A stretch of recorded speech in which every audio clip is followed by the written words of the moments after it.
Թուրքիայի նախագահ Ռեջեփ Թայիփ Էրդողանը Չինաստանում անցկացված մեծ 20-յակի գագաթնաժողովից վերադառնալու ճանապարհին թղթակիցների հետ անցկացրած հանդիպման ժամանակ ասել է, թե ինքն ընդունել է Ռաքայից Դաեշ ծայրահեղական խմբավորմանը դուրս մղելու գործում համագործակցելու մասին ԱՄՆ-ի իր պաշտոնակից Բարաք Օբամայի առաջարկը։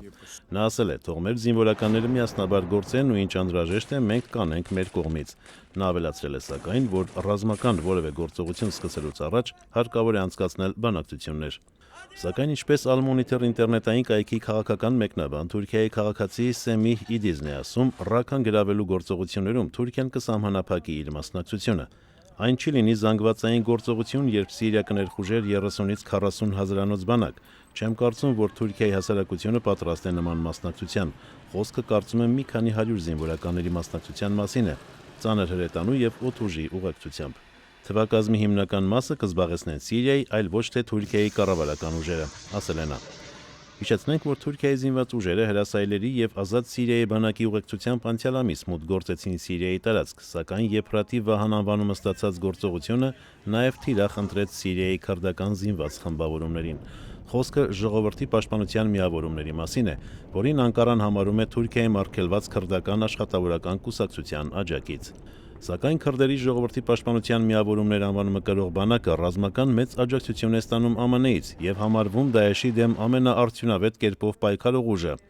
Այն նաեւ Ռաքան ազատագրելու ամերիկյան ծրագրի գլխավոր ուժն է համարվում, սակայն Անկարան ըստ Իդիզի կփորձի մի կողմի վերապահել Սիրիայի քրդերին։ Կարելի է ենթադրել, ասում է նա, որ քրդական ուժերի վրա դրված ամերիկացիների հույսը կարող է մարել։ Թուրքիան բանակցությունների սեղանի շուրջ էլ կունենա ավելի մեծ ասելիք։ Այդ պատճառով կարծում եմ, ասում է նա, որ Էրդողանի առաջարկում կա քաղաքական մեծ ուղղվածություն։ Սակայն Անկարան Դաեշին Ռաքայից դուրս մղելու գործողություններում կարող է նաև շատ բարձր գին վճարել։ Փորձագետները նախազգուշացնում են, որ խիտ բնակեցված այս քաղաքում հազարավոր ջիհադիստների ներկայության պայմաններում սկսվելիք ճակատամարտը կարող է շատ արյունալի լինել եւ կարող է գալ մի պահ, երբ Թուրքիան ստիպված կլինի ի վերջո ավելի մեծաթիվ ուժեր մտցնել Սիրիա։ Վերլուծաբաններից շատերն են ասում, որ դեպի հարավարևելյան Ռաքա շարժվելու ճանապարհին թուրքական ուժերը ստիպված պետք է անցնեն մի միջանցքով, որի արևելքում քրդերն են, արևելքում Սիրիայի կառավարական ուժերը, Դաեշը ամբողջ ճանապարհին ու վերջին։ Ու երբ Թուրքիան դուրս գա ճանապարհ, դրանից դուրս գալու ելք չի ունենալու։ Իսկ հնարավոր պարտիզանական պատերազմը կարող է Թուրքիայի բանակի համար չափազանց ծանր լինել։ Սակայն Անկարան այսօր կարծես թե պատրաստ է գնալ նման ռիսկի կամ հասնել իր ռազմավարական նպատակներին, կամ կրել ահռելի մեծ կորուստներ։ Արամ Վանեցյան, Ամերիկայի ձայն, Վաշինգտոնից։